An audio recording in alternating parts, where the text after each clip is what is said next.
ህፃናት ከተወለዱ ቀን ጀምሮ የራሳቸውን የሆነ በእያንዳንዱ ቀን የእድገት ለውጦችን ያሳያሉ። ነገር ግን በዛሬ ቪዲዮአችን የምናየው አንድ ወር የሞላው ህፃን ሊያሳያቸው የሚችሉ የእድገት ለውጦች ምንድናቸው? ማለትም በህፃኑ ላይ ሊታዩ የሚችሉ የእድገት ለውጦች ምን ናቸው? እንዲሁስ ወላጆች ምን ጥንቃቄዎችን ማድረግ መቻል አለባችሁ የሚሉትን እናያለን ማለት ነው። ህፃናት የመጀመሪያ ወራቸው ላይ እንግዲህ በብዛት ከ14 እስከ 17 ሰዓታት በእንቅልፍ ያሳልፋሉ። በዚህ ወር ህፃናት እየጠቡ መተኛትን በይበልጥ ይመርጣሉ። ከ4 እስከ 6 ጊዜ ደግሞ ሽንታቸውን ይሸናሉ ማለት ነው። እግሮቻቸውን ልክ እንደ ሳይክል እንደሚነዳ ሰው አይነት ቅርጽ በመስራት ለማሽከርከር ለማንቀሳቀስ ይሞክራሉ ማለት ነው። እነዚህ ህፃናት የማየት፣ የመስማት፣ የመዳሰስ ስሜት አላቸው።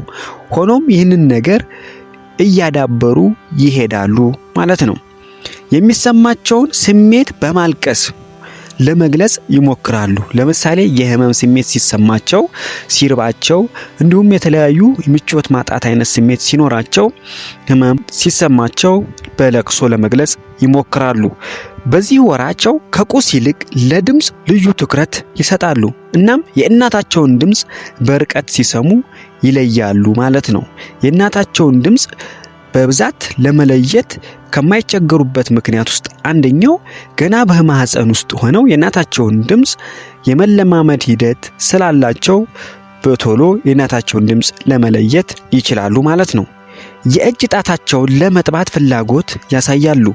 ይህም ጤናማ ሂደት ነው።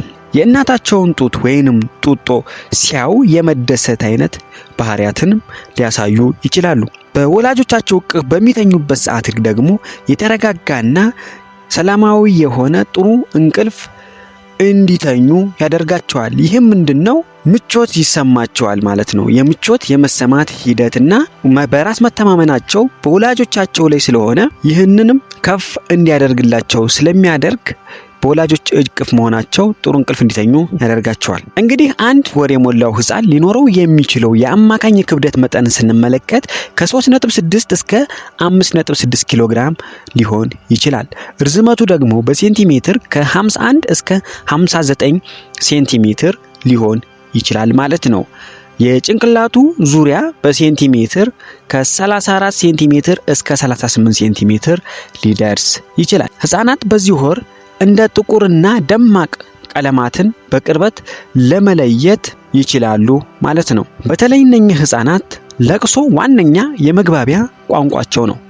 በዚህ ወር የሚያሳዩት ፈገግታ ደመነፍሳዊ ፈገግታ ነው። በየ2 ሰዓትና በየ3 ሰዓቱ ምግብ የመመገብ ወይንም ጡት የመጥባት ባህሪ ሊያሳዩ ይችላሉ። እናም በዚህ ወር ወላጆች ከፍተኛ ጥንቃቄና በደንብ በብርሃን በማየት ሰውነታቸውን ሁሉ ቸክ ማድረግ መቻል አለባችሁ። ከዚህም በተጨማሪ ማድረግ ያሉባችሁን ጥንቃቄዎች ስንመለከት የተለያዩ ልብሶች፣ ፎጣዎች፣ ስስ ልብስ እንኳን ቢሆን ህፃናቱ ላይ በፊታቸው እንዳይሸፍናቸው ማድረግ አለባችሁ። ምክንያቱም በፊታቸው የሚያርፉ ማንኛውንም ነገር በዚህ ወራቸው ከላያቸው ላይ ገፎ ለማንሳት አቅም የላቸውም። ይህም የመታፈንና የመጨነቅ ስሜት እንዲያድርባቸው ያደርጋል። ህፃናቱን በምታስተኙበት ጊዜ ደግሞ በራሳቸው የመኝታ አልጋ ላይ ብታስተኟቸው በእጅጉኑ መልካም ነው ማለት ነው።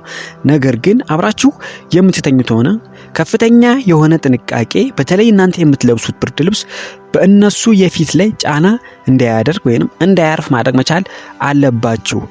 ከዛም በተጨማሪ እንዳትገለበጡባቸው፣ ወደ እነሱ ላይ እንዳትተኙባቸው እጅግ ከፍተኛ ጥንቃቄ ይጠይቃል ማለት ነው። እያንዳንዱ የለቅሶ ድምጾችን መከታተል መቻል አለባችሁ።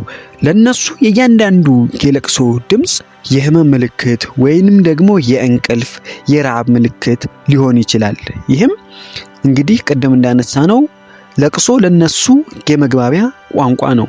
ይህ ማለት ለናንተ የሚገልጹት በማልቀስ እንጂ ቃል በማውጣት አይደለም። ስለዚህ ይህንን መረዳት መቻል አለባችሁ። ጡት እየጠቡ መሆኑን ብቻ ሳይሆን በእርግጥ የሚጠቡት ጡት ለነሱ በቂ ነው ወይ የሚለውንም ማየት መቻል አለባችሁ።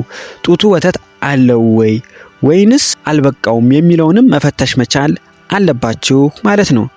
በሰውነታቸው ላይ ደግሞ የተለያዩ ሽፍታ መኖርና አለመኖራቸውን ማረጋገጥ መቻል አለባችሁ። ለየት ያሉና ግልጽ ያልሆኑ የሚታዩ ነገሮች በሰውነታቸው ላይ ካያችሁ ወደ ሕፃን ሐኪም በመውሰድ ማሳየት መቻል አለባችሁ። በጣም ጨለማ ባልሆነና በጣምም ደግሞ ብርሃን ባልሆነ ቦታ ላይ ለማስተኛት መሞከር፣ ሰው በብዛት ባለበትና በሰዎች መሃል እንዲሆኑ ለማድረግ አለመሞከር። ነገር ግን የተለያዩ ጨዋታዎችን እንደ መዝሙር፣ የተለያዩ ለስለስ ያሉ ዜማዎችን እንዲሁም ድምጾችን በማውጣት ለማዋራት ለማጫወት መሞከር። ይህ ለነሱ የስነ አእምሮ እድገትና የኮሙኒኬሽን መዳበር ሂደቶች በእጅጉኑ ይረዳቸዋል። በተገቢው የፀሐይ ብርሃን እንዲያገኙ ማድረግ መቻል አለባችሁ። የፀሐይ ብርሃን ከአእምሮ እስከ አካል መዳበር ከፍተኛ የሆነ ጠቀሜታ ስላለው ይህንን ማድረግ መቻል አለባችሁ። እንደ ስልክ እና ቲቪ ያሉ ነገሮችን ደግሞ ለማንኛውም ቢሆን ሕፃን እንዲያው ማድረግ የለባችሁም። ይህም ለአእምሮና ለኦቲዝም ችግር ሊጋርዳቸው ሊዳርጋቸው ይችላል። እናም በአጠቃላይ ለዛሬ ያያስኩላችሁ ይህን ይመስላል ማለት ነው። እናንተ ቪዲዮአችንን ላይክ፣ ቻናላችንን ደግሞ ሰብስክራይብ በማድረግ የኛ ቤተሰብ እንድትሆኑ ጠይቃለሁ። እስከዚህ ድረስ አብራችሁኝ ስለቆያችሁ እጅግ በጣም ከልብ አመሰግናለሁ። ደህና ሁኑልኝ።